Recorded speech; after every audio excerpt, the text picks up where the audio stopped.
Pertanyaan saya tadi mewakili teman-teman juga. Teman-teman yang LGBTQ ini mengharapkan adanya persamaan, Ustaz. Nah, kita kebetulan memang bingung kalau memperlakukan teman-teman. Nah, sebaiknya di antara sahabat-sahabat kita yang mungkin sedikit keluar, bagaimana kita harus bersikap terhadap mereka, Ustaz, dalam keseharian?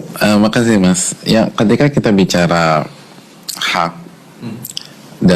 pasti soulmate-nya kewajiban ya. Hak kewajiban, hak kewajiban, hak kewajiban.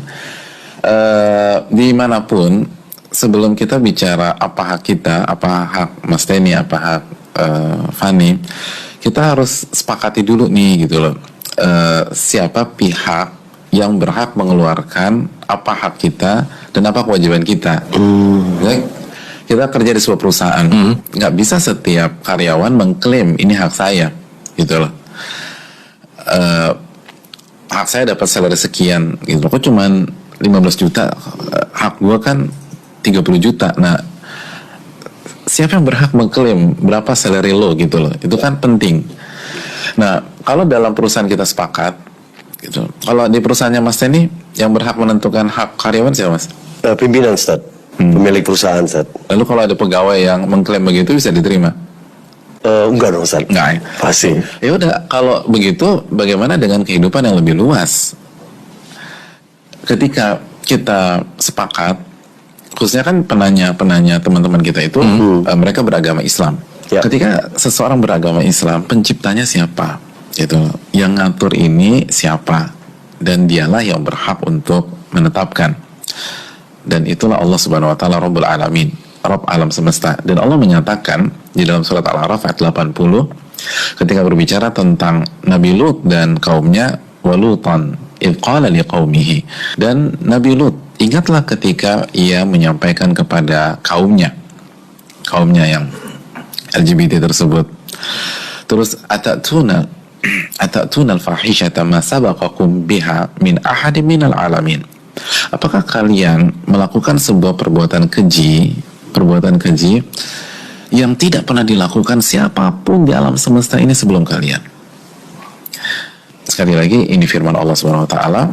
Lalu Allah menceritakan, mengkisahkan tentang seorang nabinya alaihi salam, Nabi Lut.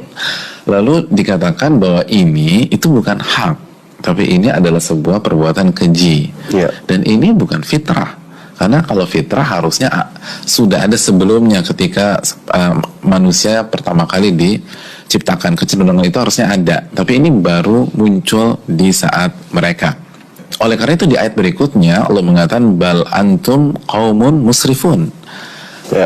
Nabi Lut mengatakan kepada kaumnya melakukan hal itu, kalian itu kaum yang melampaui batas. Melampaui batas. Nah, kalau bicara melampaui batas, yang harus dilakukan itu bukan tuntutan, tetapi kembali ke surat Az-Zumar ayat 53, yaitu pertobatan. Dan Allah katakan dalam surat Az-Zumar, qul libadiyalladzina asrafu, katakan kepada hamba-hambaku yang melampaui batas, la taqnatu min rahmatillah, jangan pernah putus asa, innallaha yaghfiru dzunuba jami'a, Allah tuh mengampuni dosa-dosa kalian semua kalau kalian bertaubat. Jadi kalau misalnya hak itu dikembalikan kepada setiap orang, repot gitu loh. Tiba-tiba ada orang jalan main mukul kita, lu kenapa mukul gua? Ya hak gua dong mukul. Waduh, kan repot. Waduh, bisa chaos. Betul, artinya bicara hak itu kita harus dudukan dulu siapa pihak yang punya otoritas untuk mengatur. Ya, sama seperti Indonesia, setiap warga negara punya hak. Nah, nggak setiap warga negara berhak mengklaim bahwa ini hak saya. Siapa yang berhak gitu loh, siapa yang berhak. Jadi ketika kita bicara kehidupan, yang berhak menentukan hak kita adalah pencipta kita. Ya udah, kembalikan aja ke sana.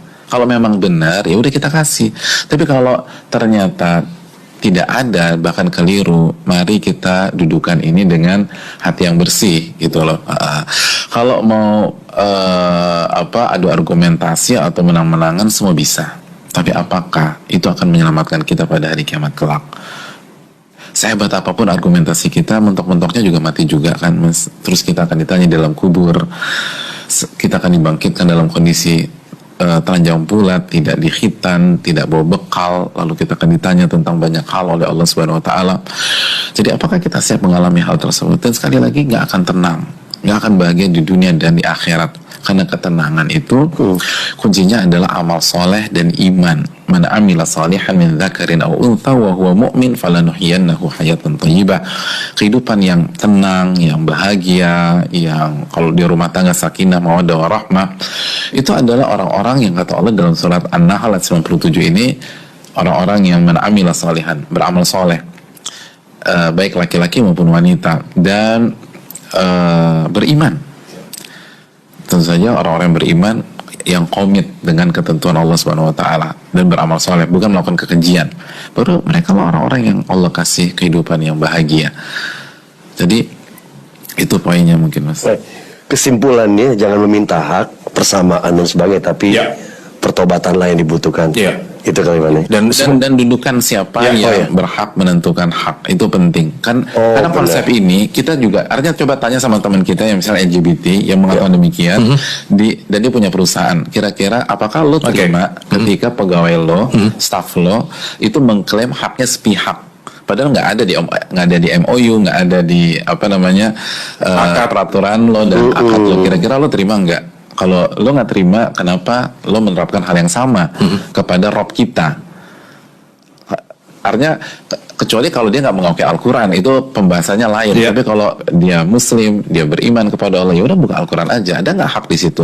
Oke, buka hadits aja. Ada nggak hak di sana? Jadi itu dulu yang didudukan. Karena kalau kita langsung masuk ke pertobatan, nanti akan ada perdebatan. Karena kata para ulama usul fikih, ketika kita ingin berdiskusi, yang pertama kali harus kita pastikan adalah samakan referensi. Samakan referensi gitu loh. Karena kalau referensi beda itu repot. Yang satu pakai buku teknik mesin, yang satu buku resep masakan Padang. Itu nggak akan ketemu kalau diskusi. Jadi sepakat dulu kita mau pakai referensi apa gitu loh. Nah kalau kita bicara hak, referensi kita apa nih buat bicara hak gitu loh. Siapa pihak yang punya otoritas untuk menyebutkan itu hak?